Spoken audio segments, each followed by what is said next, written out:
truth, say the truth, say the truth, say the truth, say the truth, say the truth, say the truth. All right, what's up? Long time no talk to. It's been a little bit over a month. This is the end of the month, so I wanted to go ahead and share another vlog before the month ended. Yeah, Truth. That's a song by Zayn. I'm really digging his album. I think it's a nice album.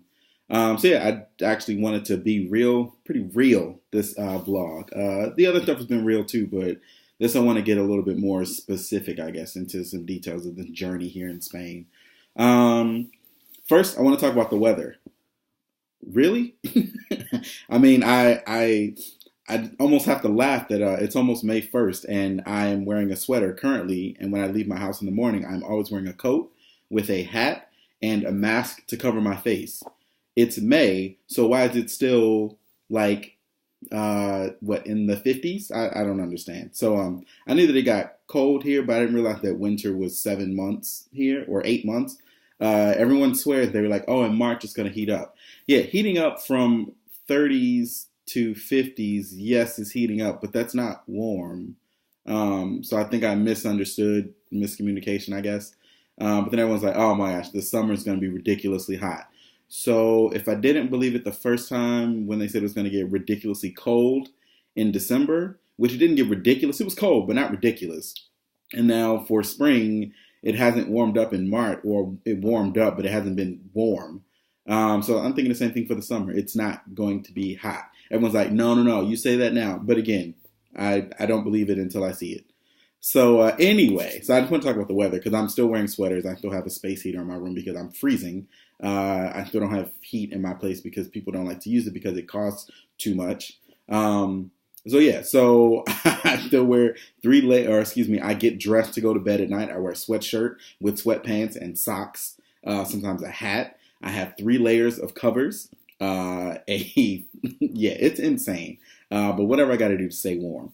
But I will say that it does warm up in the afternoon, which another thing I just kind of learned, I think, a couple weeks ago.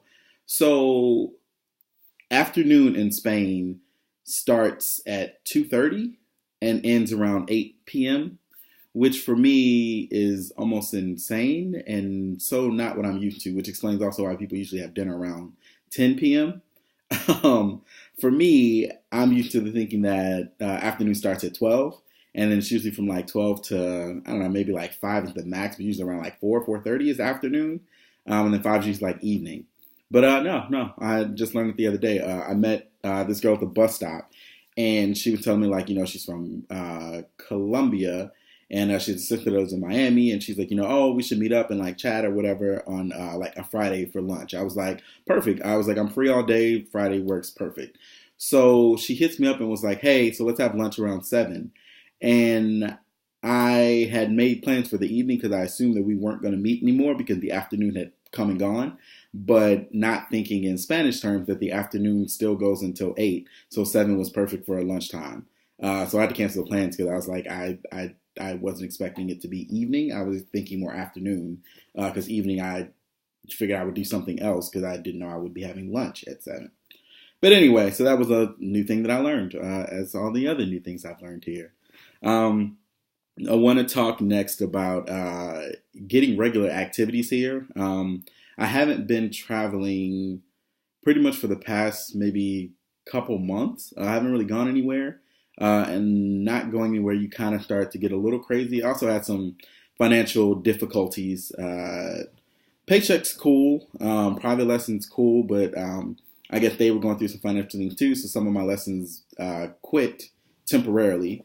So then, of course, that affects my finances because they weren't available to do lessons. So then I ended up having a little financial difficulty. Then a hospital bill that I got from, remember when I went to the hospital when I first got here? So the insurance company said that they weren't going to pay for it because I wasn't going to die, because I didn't choose a hospital in the plan or medical services in the plan of my insurance. But I didn't find out about my insurance until 15 days after I went to the hospital. So there was pretty much no way for me to know which hospital to go to. But again, the insurance company said that because I wasn't going to die, which granted, I went there pretty much, I could have died if I didn't go in a week, probably. Um, but whatever. So it was a 180-year-old that had to come out of pocket, which put a dent in my finances. Then my landlord also introduced utilities, saying, "Hey, I know it's been 5 months since I've asked for utilities, so here you go, pay them all now." So that kind of also put a dent in my finances to have to pay my utilities from the past 5 months, in addition to a hospital bill. So it kind of put me in a financial jam. But I borrowed some money from my dad, and I got everything worked out. Now I'm back being comfortable again. So yeah, so that's that. um, so with regular activities, I figured I wanted to do something so that I wasn't going crazy here because my friends are still traveling and doing things like that. But I wanted to do something that kept me a little bit afloat while I was here. So a friend of mine recommended going to a church, which I hadn't been to church since I've been here, period. One of my fears was that the church was going to be in Spanish. And I do know some Spanish, but not to the extent of where I would be completely focused on what they're talking about. Plus, the majority of the places here are very Catholic, and I'm not Catholic. Obviously, believe in the same things, but I'm not as Catholic as to be going to a Catholic service and listening to everything in Spanish. That devoted to it. So I decided to not go. But she told me about a church. I'd gone with her before, maybe a couple months, to a different church, which I didn't enjoy as much. But I did enjoy this church. I went on Easter Sunday. And thankfully, I really liked it. They do one service in English, a second service in Spanish and English, and then a final service in all Spanish. And it's been cool. I like it so far. It's good to have a regular routine. It's good to be back in church. It's good to be a little bit more focused and kind of tapping back into my faith. Back in LA, I would say I was going to church regularly. Then I kind of stopped for a little bit. Then I kind of started up again. Then I stopped again. Just a little bit more hectic. But it feels good to kind of get back into that routine here. After that, we started going to brunch after church as well, which has been great. Found a couple American brunch spots, so it's good to have your regular American brunch. It's not exactly the same. As long as I get mimosas with it, it's kind of like I stop caring because it's like I'm drunk, so the food is fine. But it has great, beautiful pictures, as you've seen. I've definitely posted my brunch pictures online. The food is good. It's just not amazing, but it's good. That's, I will say, it's good food. It's good. So after that, or excuse me, not after that, but I also, last week I went to the doctor. A friend of mine was talking about some different things when she went home to California. She got a new inhaler. I was talking to a buddy of mine who was also in LA, and he was also talking about how he had a new steroid thing for his asthma or bronchitis. And mainly I've been having issues breathing here pretty much since I got here. One, the heavy smoking is insane in Spain. I mean, I was trying to count the other day just to see what the numbers are like, and it seems like I would say 3 out of 7 people smoke. So it's literally everywhere you go, someone is smoking or either smells like smoke. So it's just a little bit overwhelming for someone who has asthma. And also for someone who doesn't naturally live around people who smoke until I got here.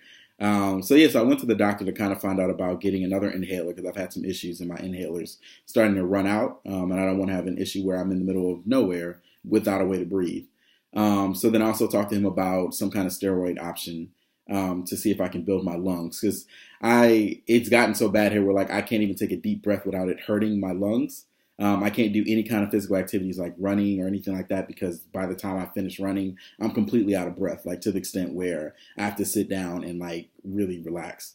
And someone told me before I moved here about the altitude, but I didn't really pay as much attention. So the altitude in California is around 210, I think, in the or elevation or the altitude, but the altitude in Spain is 2100. So it's 10 times the altitude amount.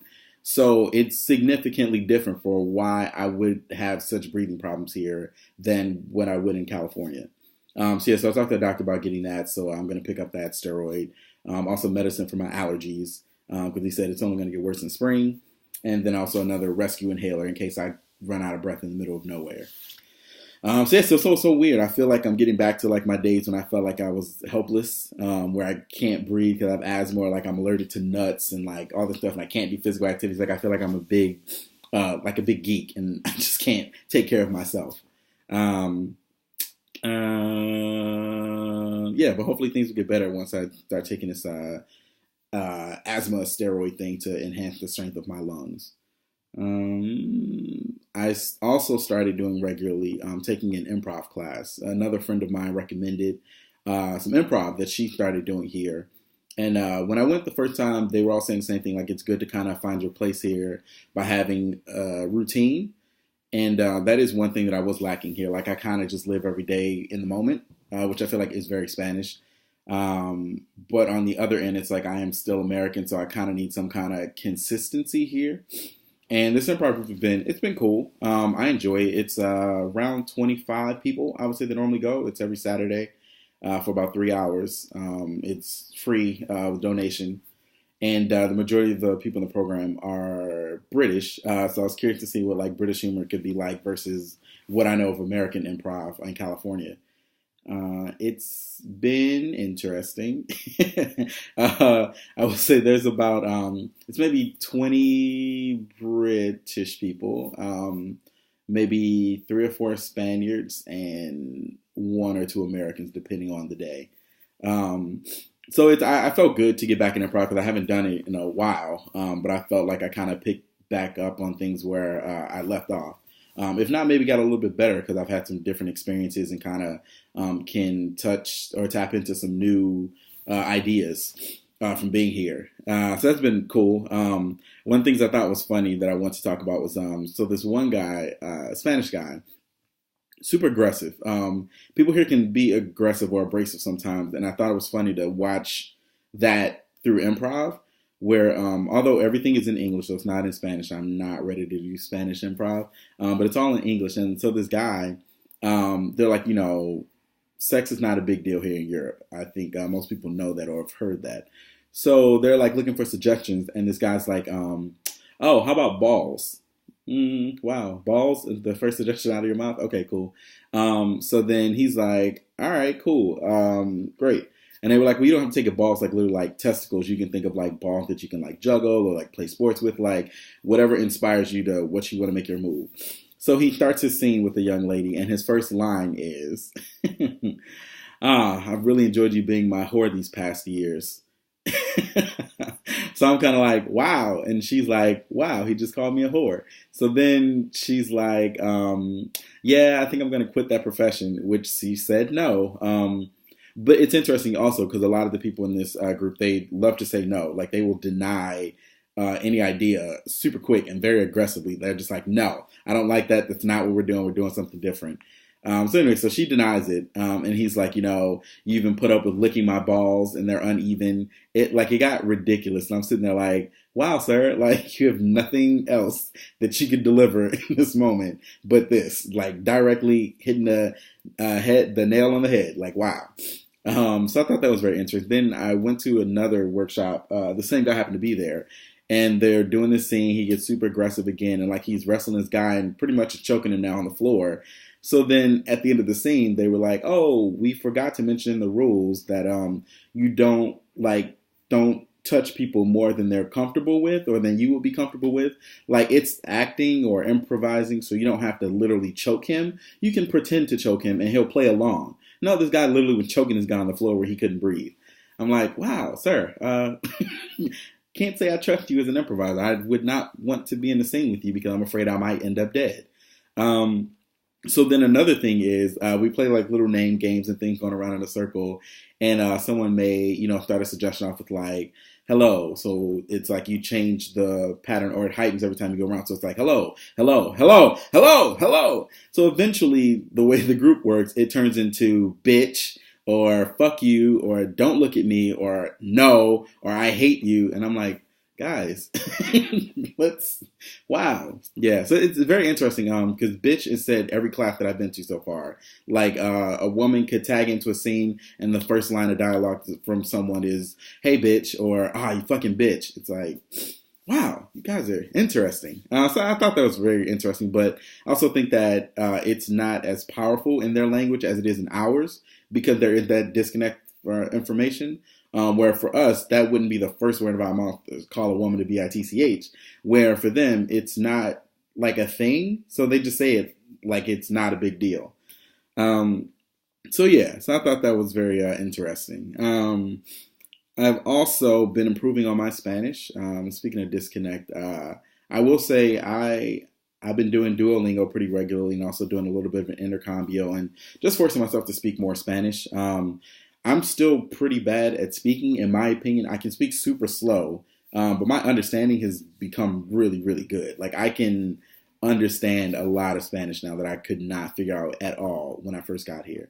So I feel super accomplished in that I can carry on a conversation as in listening to someone and understanding what they're saying and be able to reply. My replies may be very short, but I can at least be engaged in the conversation because I know what's going on. With that, I think it's super funny with my kids at the school. Speaking of like the language disconnect, so the kids come up with things occasionally that I don't know, like something new comes on YouTube or a new music video or something that they hear, so they want to like ask the teachers what it's about. So the biggest one that everyone's been talking about recently is "Turn Down for What." So all the kids are like, "Oh, what is the meaning of turn down for what?" I'm like, it's kind of made up, so it's not. There's not really a significant meaning for it. They're like, "What is the meaning of turn down for what?" I was like, "It's like, why do you want me to calm down?" But they're like, "That doesn't make sense." I'm like, "Right, it doesn't make sense. Period." So that's been funny. Then another one is my students. One asked me, he was like, "Oh, what's the meaning of talk dirty to me?" And I was like, "Nah, nope. Sorry, you're gonna have to ask your parents." Which I'm sure that the parents aren't gonna know what that means either. But I nope, wasn't gonna do it. Another one is "what the fuck," which I think is weird, and they say it super fast. It's not like "what the fuck." It's like "what the fuck." What is the meaning of "what the fuck"? And I'm like, please stop saying that. It's very inappropriate. They're like, "What the fuck?" It's like, kids, please stop. You're kids. Please stop saying things like that. Another one is recently some of my these kids, they're hilarious sometimes. Like these kids are talking about they're in the kid mafia. So like, we're in the kid mafia. We're here to take you down. So I'm like, oh, okay. And they're like, "Do you have milk in your house?" I'm like, yes. And they're like, "Oh, you have milk in your house?" "Yes, I do." "Do you have milk in your house?" "Yes." So then another student's like, "Do you have milk in your house?" And I'm like, "Yeah." And then they're like, "Your girlfriend works at Burger King." I was like, I don't understand. And they're like, "Your girlfriend works at Burger King and you have milk in your house. Do you like the double cheeseburger?" So like it's hilarious because I have no idea what they're talking about, but normally some type of joke. And these are the kids that are like, I would say on the brighter end of the spectrum. So it's like they know what they're saying, but for some reason they got it from either some TV show or something that I'm not familiar with. And they think it's hilarious because they die laughing when they ask me in class every day, "Do you have milk in your refrigerator?" So yeah, that's that. These kids are awesome. I really do enjoy them. They're super funny. They're very intelligent. A lot of them really try hard to do well in school, and it's a joy to be able to see their faces and have them super happy when they see you, or to get to talk to them about like what they want to do in the future or their dreams for traveling and things like that. It's super cool. It's been a great, awesome experience with that. And then I wanted to talk about earlier, I think it was earlier in the month, or maybe the end of last month. I kind of posted on Facebook about kind of having like a breakdown where I was crying or I had to shed a tear on the train. And I kind of just wanted to address that. So here's the real part right now. One, I appreciate everyone who responded and kind of was like, "Keep your head up. You know, it's a awesome thing that you're doing out there, and it's really good to like hear from you and see you having all these different experiences." So I really do appreciate that, and I thank you for people who are following GPS. It's a hashtag that I'm working on because I want to actually create a TV show from it. So just kind of look out for that. I mean, not tomorrow or next week, but just saying. So please keep following GPS and tell your friends to follow GPS. But yeah, so anyway, I was on the train one day and I just got super overwhelmed with the idea of just like being here. You know, like Spain is, I can't necessarily say it's just Spain, but I would say being abroad is definitely a difficult situation. And for me personally, Spain is what I have to go from, my reference.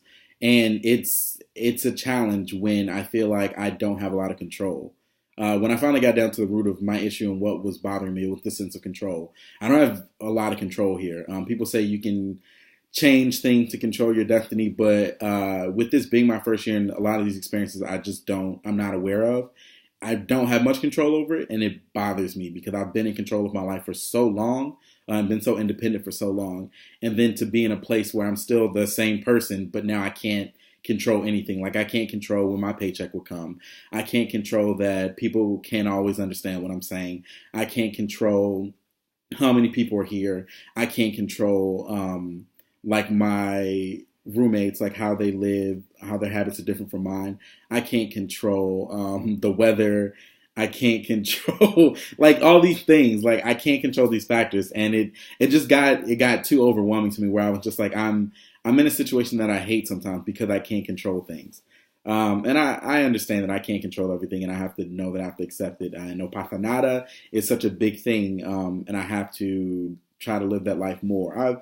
So yeah, so the day on the train, it just got so overwhelming. Like a lot of times, I get on the train or the metro, and it's like I may start from a stop that's very far away, so there's maybe 3 or 4 people on the train, and like that's fine for me. But by the end of the trip where I'm trying to go, there could be I don't know, maybe 50 people in one car. And it's like literally, I mean, like touching completely like packed. And I hate that. Like, I hate being in an environment where I feel so, like tight and like smushed and like I don't have anywhere to go. And I'm just like, I still have a stop to go. I could wait for the next train, but the next train's going to be just as crowded, which makes it even more frustrating. Because then it's like, well, how long am I going to wait? And so just stuff like that, like it really bothers me. And then I talked a little bit before about like how people here can be aggressive sometimes. So if like my stop comes up and I'm at the door to get out of the line, someone will push me out of the way so that they can get out of the door before me. And the thing here is that it's like to them, it's not being rude. It's just how they live their life and just the way that they've always done things. It's like when you need to get out, you push your way toward the front. But for me, I'm such like I don't know, such like a chill person. It's like I like to be respectful and like be patient. So it's for me, I'm kind of like, hey, I'm just waiting, for my moment when the train stops and the doors can open, I will exit. But they're like, no, it's coming up soon, so like get out of the way and I'm gonna get out. And it just bothers me after a while because it's like I feel like I'm being pushed around, and I hate being pushed around because of the control thing. And it literally happens to me pretty much every day. Every day here in Spain, I've been pushed around by somebody. And it puts a toll on you, and that was the thing. Like I've always been, well, I don't know about always, but as an adult, I'll say I've always been kind and generous, and always accommodating to other people. And here it's really taken that out of me where I feel like I can't be nice anymore. Like I can't be generous to people that I know and that I work with and like other kind people. I've come across, then for sure, those people I have no problem being generous and kind and being myself.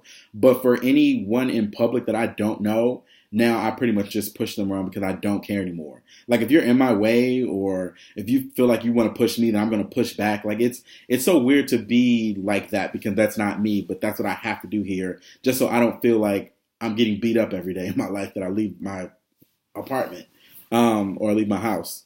So yeah, so that was pretty much what was going on. So like I met up with one of my friends and it made me feel better. And I feel like this whole experience, this whole year, I feel like I've just been beat up and pushed around. And it's so overwhelming to me to feel like that because I've never felt bullied. For sure, not bullied for an entire year. And Spain has really, really, really beat me up. I mean, from literally being here after the first week being sick and sick to the point where I had to go to a hospital, and then being cold all the time and not being able to get warm. Um, Not having money, like I'd like to just be able to spend whatever I want to spend. Food restrictions as far as things just aren't as delicious. So it's like I can't eat what I want. I have to settle for what's available. So yeah, just all that stuff. Like it sucks. It really sucks sometimes. And for the most part, I'm generally happy because it is an awesome experience and super cool. But that is always in the back of my mind that I'm like, oh. So I wake up and I'm like, yeah, I'm gonna get pushed around today. And that particular day was so crazy because I woke up and I was super cold in my room and in my bed. And it was to the extent where I was just like, I can't take this anymore. I'm so sick of waking up every morning and being freezing. At what point is the sun going to come? At what point is someone going to turn the heater on my apartment, in my house? Like it just became too overwhelming. And I talked to some people about it, and my decision to renew and come back another year. People are like, "Oh, I don't understand. It's like if you hate that place so much, why are you coming back?"